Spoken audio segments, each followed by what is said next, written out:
Hi ರೀ, welcome to my YouTube channel. ಎಲ್ಲರೂ ಹೆಂಗದಿರಿ? ನಾನಂತೂ ಆರಾಮಾಗದೀನಿ, ನೀವು ಆರಾಮಾಗದಿರಿ ಅಂತ ಅಂದ್ಕೊಂಡಿನಿ.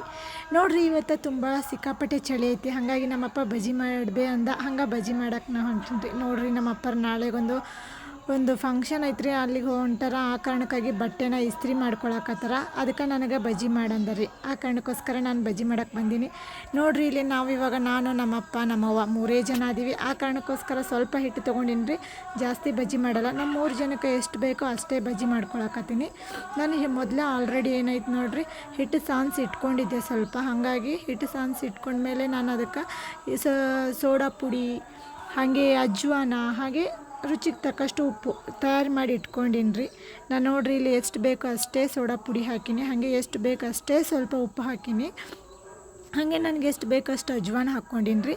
ಅದಕ್ಕೆ ಎಷ್ಟೇ ಜಾಸ್ತಿ ಅಜ್ವಾನೂ ಆಗೋಂಗಿಲ್ಲ, ಜಾಸ್ತಿ ಉಪ್ಪು ಸೋಡಾ ಪುಡಿನೂ ಆಗೋಂಗಿಲ್ಲ. ಕರೆಕ್ಟಾಗಿದ್ರಷ್ಟ ಬಜ್ಜಿ ಟೇಸ್ಟಾಗಿ ಬರ್ತಾವ್ರಿ. ಇಲ್ಲಿಕಂದ್ರೆ ಜಾಸ್ತಿ ಐತೆ ಅಂದ್ರೆ ಬಜ್ಜಿ ತಿನ್ನೋಕ್ಕೆ ಆಗಲ್ಲ. ಆಲ್ಮೋಸ್ಟ್ ನೋಡಿರಿ, ನಾನು ಹಿಟ್ಟನ್ನೆಲ್ಲ ಈ ರೀತಿಯಾಗಿ ಕಲಿಸ್ಕೊಂಡಿನಿ. ಈ ರೀತಿ ಕಲಿಸ್ಕೊಂಡ್ರೆ ಬಜ್ಜಿ ಮೆತ್ತಗೆ ಸ್ಮೂತಾಗಿ ಬರ್ತಾವ್ರಿ. ಇದನ್ನು ನಾನು ಏನೈತೆ ನೋಡಿರಿ, ಒಂದು 10-15 ನಿಮಿಷ ಹಿಟ್ಟನ್ನು ನೆನೆ ಹಾಕಕ್ಕೆ ಇಟ್ಟೀನಿ ರೀ. ಹಿಟ್ಟು ಎಷ್ಟು ಚೆಂದ ನೆನಿತೈತಿ ಅಷ್ಟು ಚೆಂದ ಬಜ್ಜಿ ನೀಟಾಗಿ ಸ್ಮೂತಾಗಿ ಮೆತ್ತಗೆ ಭಾರಿ ಟೇಸ್ಟಾಗಿ ಬರ್ತೈತೆ ರೀ. ನೋಡಿರಿ, ನಾನು ಇಷ್ಟು ಮೆಣಸಿನ್ಕಾಯಿ ತೊಗೊಂಡಿನಿ. ಇದು ದಪ್ಪ ಮೆಣಸಿನ್ಕಾಯಿ, ಇದು ಅಂತೂ ಖಾರ ಇರೋಲ್ಲ.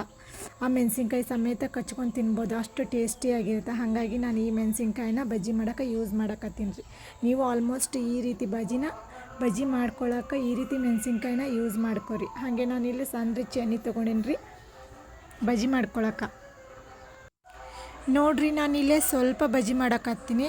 ಅದಕ್ಕಾಗಿ ನಾನು ಏನೈತೆ ನೋಡಿರಿ, ಜಾಸ್ತಿ ಎಣ್ಣೆ ಯೂಸ್ ಮಾಡಲ್ಲ, ಸ್ವಲ್ಪ ಎಣ್ಣೆ ತೊಗೊಂಡಿನಿ ರೀ. ಎಣ್ಣೆನ ಇವಾಗ ಸ್ವಲ್ಪ ಕಾಯಕ್ಕೆ ಬಿಡ್ರಿ. ಎಣ್ಣೆ ಕಾದ್ಮೇಲೆ ನಾವು ಬಜ್ಜಿ ಹಾಕಬೇಕು, ಅಂದ್ರೆ ನಮ್ಗೆ ಬಜ್ಜಿ ನೀಟಾಗಿ ಬರ್ತಾವ್ರಿ. ಹಾಗಾಗಿ ಇಲ್ಲಿ ಆಲ್ಮೋಸ್ಟ್ ಎಣ್ಣೆನೂ ಕಾಯ್ದೈತ್ರಿ. ನಾನು ನೀಟಾಗಿ ಒಂದೊಂದಾಗಿ ಬಜ್ಜಿನ ಕಾದಿರೋ ಎಣ್ಣೆಗ ಅದ್ದಿ ಬಿಡಾಕತ್ತೀನಿ ರೀ. ಅದನ್ನು ಬಜ್ಜಿನ ಎಷ್ಟು ನೀಟಾಗಿ ಬರಕತ್ತ ನೋಡ್ರಿ, ನಾವು ಹಿಟ್ಟು ಕಲಿಸ್ಕೋಬೇಕಾದ್ರೆ ನಾರ್ಮಲ್ ರೀತಿಯಾಗ ಹಿಟ್ಟು ಕಲಿಸ್ಕೋಬೇಕ್ರಿ. ಜಾಸ್ತಿ ನೀರು ಹಾಕಿಬಿಟ್ರೆ ಈ ಥರ ದಪ್ಪಾಗಿ ಮೆಣಸಿನ್ಕಾಯಿ ಬಜ್ಜಿ ಬರಂಗಿಲ್ಲ ರೀ. ಹಿಟ್ಟನ್ನು ಅಂಟ್ಕೊಳ್ಳೋದೇ ಇಲ್ಲ.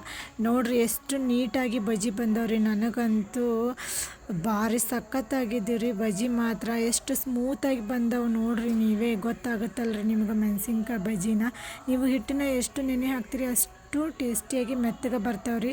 ಹಾಗಾಗಿ ನೋಡಿರಿ, ಈ ಬಜ್ಜಿ ಆದಮೇಲೆ ಬಿಸಿ ಇರುವಾಗಲೇ ಸ್ವಲ್ಪ ನಾವು ಉಪ್ಪು ಖಾರ ಹಾಗೆ ಒಂದು ಸ್ವಲ್ಪ ಮನ್ಯಾಗ ಏನಿರ್ತೈತಿ ನೋಡಿರಿ, ಸ್ವಲ್ಪ ಅದಕ್ಕೆ ಎಷ್ಟು ಬೇಕೋ ಸ್ವಲ್ಪ ರೀ ಗರಂ ಮಸಾಲ ಹಾಕ್ಕೋಬೇಕ್ರಿ.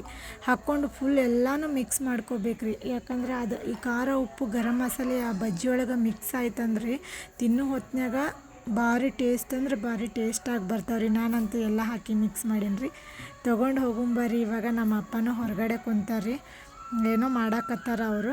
ಬಜ್ಜಿ ತೊಗೊಂಡು ಹೋಗಿ ನಾನು ನಮ್ಮಪ್ಪ ಇಬ್ಬರು ಸೇರಿ ತಿಂತೀವಿ ನೋಡ್ರಿ. ಇವಾಗ ಇಲ್ಲೇ ಕುಂತಾರೆ ನೋಡ್ರಿ ನಮ್ಮ ಅಪ್ಪರು ಹೊರಗಡೆ ಏನೋ ಬಟ್ಟೆನ ಏನೋ ಹೊಲ್ಕೊಳ್ಳೋದೋ ಏನೋ ಮಾಡಾಕತ್ತಾರ. ನನಗೂ ಕರೆಕ್ಟಾಗಿ ಗೊತ್ತಿಲ್ಲ.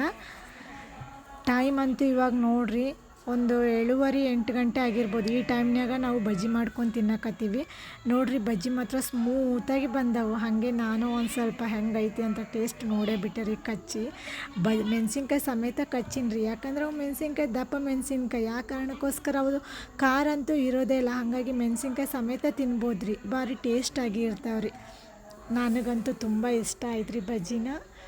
ನಿಮಗೂ ನಾನು ಬಜ್ಜಿ ಮಾಡಿದ್ದು ಇಷ್ಟ ಆಗಿದ್ರೆ ನೀವು ಮನೆಯಲ್ಲಿ ಒಂದು ಸಲ ಟ್ರೈ ಮಾಡಿ ನೋಡಿರಿ. ಹಾಗೆ ನನ್ನ ಬಜ್ಜಿ ಹೆಂಗಾಗ್ಯಾವು ಅಂತ ಕಮೆಂಟ್ ಬಾಕ್ಸ್ನಾಗ ಕಮೆಂಟ್ ಮಾಡಿರಿ.